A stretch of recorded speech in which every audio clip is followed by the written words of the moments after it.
Chief Electoral Officer uba FR Karkungor. Hagasngi ba arula ong ba kajing penkret na kabenta ki election bansawan. Jong kayeng dobrar thawan jong ka Jylla ki laya chakmat. Katanat election jong ka Jylla kla Pynpaw ru bala Donkam hadu shispa khat khandai Kynhun ki Pulit Capf ki bakin thup ru ya ki Kynhun BSF CRPF bat ki we ki Kynhun Pulit. Uba Karkungor ula ong ba ha ka bayday bat kane kajing Donkam.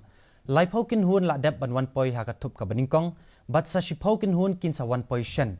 Ula pentebru ba ki dan palat ya ka news partly ki polling station lani ki jakat hapwood ki bala bandan ha ka jingma bat kumba lais pa terlipat ki dan ha ka jingma ka bakrau ha ka ni ka Jylla.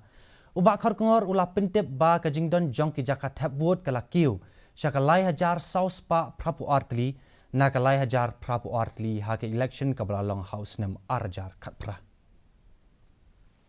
We have already done the exercise. We have about 700 plus vulnerable polling stations and about 300 plus critical polling stations. But that figure is a dynamic situation. So that will be changing as we head into the polls. So coming to the preparations in terms of the CAPF, so against this projected requirement, the Election Commission and the Ministry of Home has been kind enough to deploy 40 companies here with us. So these 40 will be there for area dominance, and we are expecting that the remaining companies will also be coming close to the poll date. Chief Electoral Officer uba FR